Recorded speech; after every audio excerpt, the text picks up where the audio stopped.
Somahu Titing, bukan Ting Ting. Nanti keingat Ayu Ting Ting lagi. Ya, Somahu itu marga suami. Suami saya, Pendeta Rio Somahu, bersama dengan saya kami melayani di GPIB Philadelphia Medan. Titing itu marga saya. Kalau ditanya Bu Pendeta orang apa? Orang tua saya, bapak ibu saya asli orang Toraja. Jadi papa mama saya orang Toraja. Hanya saja saya lahir besar di Ambon karena orang tua saya tugasnya pindah-pindah. Jadi saya dan adik-adik saya lahir besarnya di Ambon. Orang tua saya sekarang sebenarnya berdomisilinya di Malang, setelah pensiun berdomisili di Malang. Cuman kebetulan sekarang ikut saya di Medan, tugas di Medan. Iya, saya punya 2 anak. Sepasang perempuan dan laki-laki. Yang pertama umur 5 tahun dan yang kedua umur 4 tahun. Saya ketua Majelis Jemaat GPIB Philadelphia di Jalan Krakatau. Kalau Bapak Ibu yang mungkin sering lewat di Jalan Krakatau pasti tahu, keluar dari pintu tol Tanjung Mulia itu langsung dapat GPIB Philadelphia. Ya, mungkin itu perkenalan singkat kita, Bapak Ibu saudara-saudara. Saya diminta untuk menyampaikan firman Tuhan dari 2 teks yang berbeda. Ya, yang pertama dari Perjanjian Lama dan yang kedua dari Perjanjian Baru. Saya ajak kita baca dulu yang Perjanjian Baru. Bagi yang bawa Alkitab atau mungkin punya aplikasi Alkitab di handphone, mari silakan buka 2 Timotius pasal 3 ayat 16 dan ayat 17. Itu bacaan kita yang pertama. Lalu yang kedua nanti dari Perjanjian Lama dari Mazmur 133. Saya mengajak kita untuk melihat dulu bacaan yang pertama. 2 Timotius pasal 3 ayat 16 dan 17. 2 Timotius pasal 3 ayat 16 dan 17. Lalu yang kedua nanti Mazmur 133. Iya. Jika sudah menemukan, baik di Alkitab yang dibawa atau di handphone, mari boleh perhatikan. Saya membaca teks ini dari Alkitab Terjemahan Baru edisi yang kedua. Saya bacakan 2 Timotius pasal 3 ayat 16 dan 17. Seluruh kitab suci diilhamkan Allah dan bermanfaat untuk mengajar, untuk menyatakan kesalahan, untuk memperbaiki kelakuan, dan untuk mendidik orang dalam kebenaran. Dengan demikian tiap-tiap manusia kepunyaan Allah diperlengkapi untuk setiap perbuatan baik. Itu yang pertama. Lalu bacaan yang kedua, Mazmur 133. Saya bacakan. Persaudaraan yang rukun, nyanyian ziarah Daud. Sungguh alangkah baiknya dan indahnya apabila saudara-saudara berdiam bersama dengan rukun. Seperti minyak yang berharga di atas kepala meleleh ke janggut Harun, turun ke leher jubahnya. Seperti embun gunung Hermon yang turun ke atas gunung-gunung Sion. Sebab kesanalah Tuhan memerintahkan berkat kehidupan untuk selama-lamanya. Demikian pembacaan Alkitab yang dikatakan berbahagia kita semua yang membaca, merenungkan, dan melakukan firman Tuhan. Bapak Ibu saudara-saudara yang dikasihi oleh Tuhan Yesus Kristus, tema yang diberikan untuk kita renungkan, fungsi Alkitab, didasarkan pada teks 2 Timotius pasal 3 ayat 16 dan 17 ini.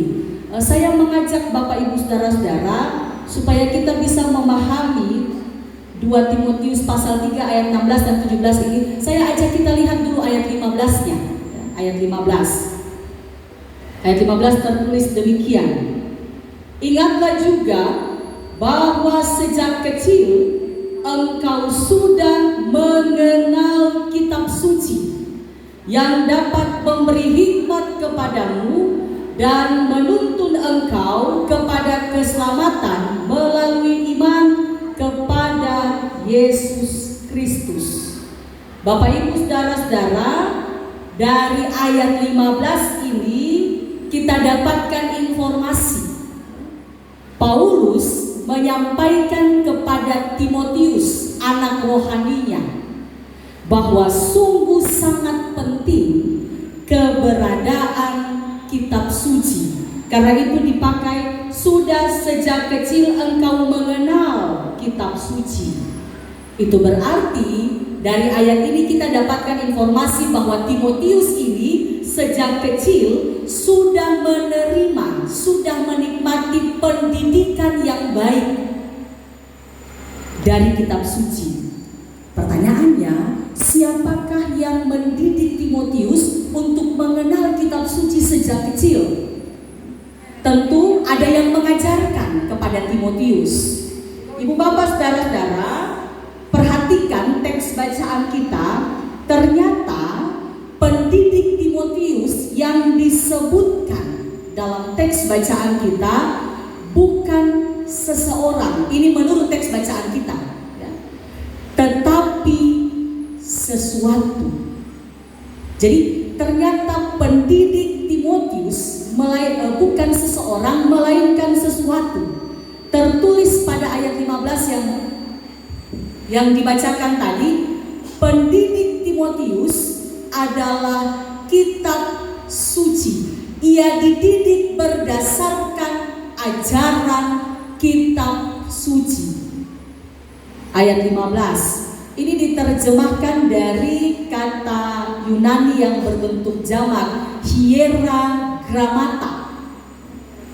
Jadi tulisan suci.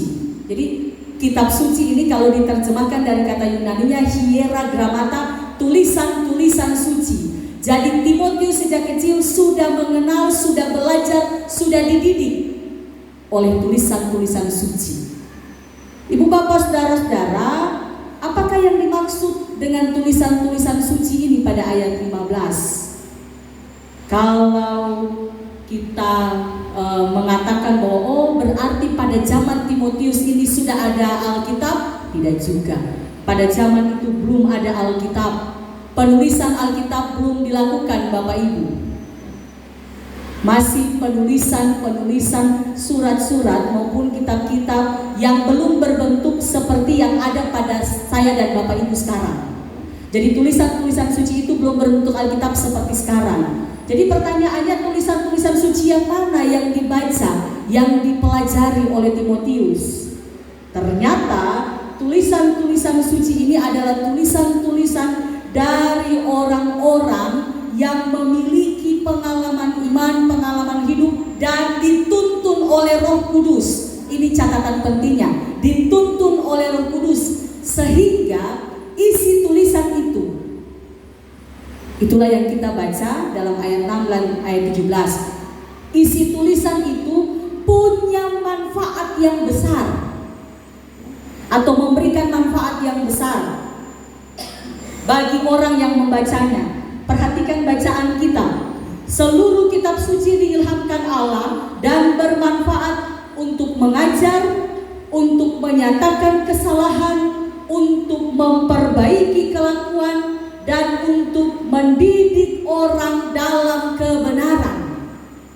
Jadi sederhananya, ketika saya dan Bapak Ibu Saudara tekun, setia baca firman Tuhan, baca Alkitab, maka hal-hal yang disebutkan dalam ayat 16 itu yang diperlihatkan dalam hidup kita setiap hari. Pertanyaan reflektifnya Bapak Ibu, sudahkah ketika kita setia tekun baca firman Tuhan, baca Alkitab, kehidupan kita diarahkan pada perbuatan yang baik? Bukankah itu yang dituliskan dalam ayat 17 dan bacaan kita? Dengan demikian, tiap-tiap manusia kepunyaan Allah diperlengkapi untuk setiap perbuatan baik. Jadi baca firman Tuhan, belajar firman Tuhan dari Alkitab, dia bermuara pada perbuatan baik dalam hidup, supaya yang kita baca, yang kita renungkan bukan sesuatu yang berlalu sia-sia. Dan saya mau katakan ibu bapak saudara-saudara, orang-orang tua, kaum lanjut usia, itu biasanya orang-orang yang tekun baca firman Tuhan. Amin. Saya belajar dari papa saya dan mertua saya, Bapak Ibu. Kalau GPIB kan punya bacaan renungan SBU ya, yang dibaca setiap pagi dan malam. Ya. Kadang-kadang saya suka cari mana SBU ya, kalau mau bikin bahan persiapan. Ternyata ada di Alkitabnya Opa. Setiap pagi ya, setelah beliau minum air putih, lalu masuk kamar lagi, saya pikir papa nih tidur ulang. Ternyata baca firman Tuhan. Ya. Lagi saat teduh, nanti malam baca lagi firman Tuhan. Ada panduannya. Yang saya mau katakan, ketekunan, kesetiaan, keteguhan kita bersekutu dengan Tuhan melalui firman-Nya itu sungguh sangat baik. Dan itu yang dikatakan oleh pemazmur dalam Mazmur 133. Sungguh alangkah baiknya jika kita berdiam bersama dengan rukun. Berdiam bersama dengan rukun bicara hidup bersekutu. Hidup bersekutu Bapak Ibu bicara dua arah. Bicara bersekutu dengan Tuhan, lalu bicara bersekutu dengan sesama. Kalau kita mau hidup bersekutu kita dengan sesama ini baik, maka mari kita lihat hidup persekutuan kita dengan Tuhan. Kalau kita mau hidup ibadah aktual kita itu baik, maka mari kita lihat, kita jaga hidup ritual kita dengan Tuhan. Dan itu dimulai dari hal yang paling sederhana, membaca, merenungkan kitab suci. Barang ini barang yang bukan hanya kita buka ketika kita berada dalam persekutuan seperti saat ini.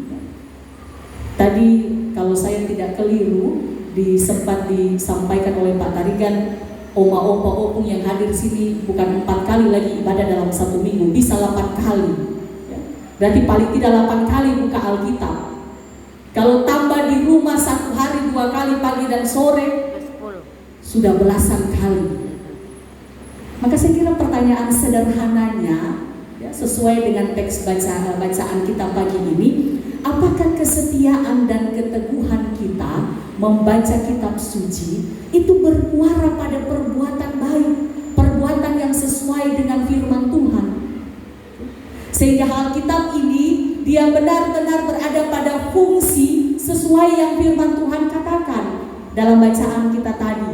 Dia menuntun kita untuk memberikan pengajaran, sehingga Bapak Ibu Saudara-saudara ketika menjadi teladan hidup orang-orang tua yang mewariskan iman, ya, mengajarkan hal-hal yang benar, hal-hal yang sesuai, yang berpadanan dengan firman Tuhan.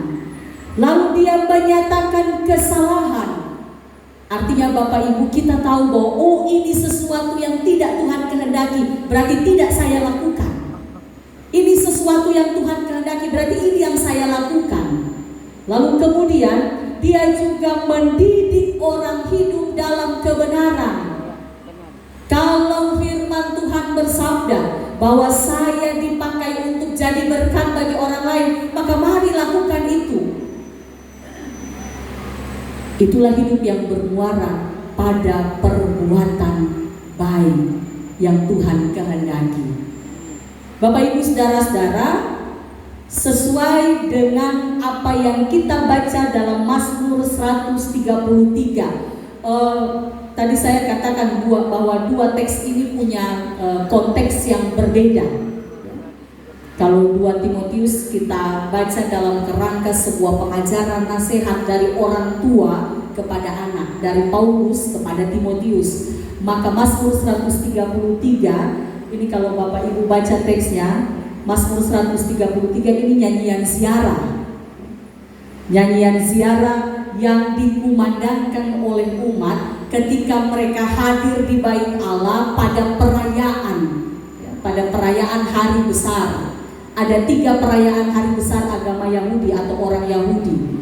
Yang pertama perayaan Paskah, roti tidak beragi. Lalu yang kedua perayaan Pentakosta. Lalu yang berikut perayaan Hari Pondok Daun atau Tabernakel. Dalam ziarah inilah ya, umat diajak untuk menyanyikan, mengumandangkan nyanyian ini. Inti dalam Mazmur 133 Bapak Ibu, pemazmur Daud mengajak umat untuk merefleksikan hidup dalam sebuah kehidupan persekutuan yang benar. Bicara persekutuan, sekali lagi berarti kita bicara persekutuan dengan Sang Empunya hidup dan persekutuan dengan sesama dalam hidup kita. Persekutuan yang kita bangun dengan Tuhan itu bisa terjadi ketika kita punya keintiman dengan Tuhan, termasuk di dalamnya kesetiaan kita baca firman Tuhan. Keintiman kita dengan Tuhan bermuara pada sikap hidup perbuatan yang baik dalam hubungan kita dengan sesama.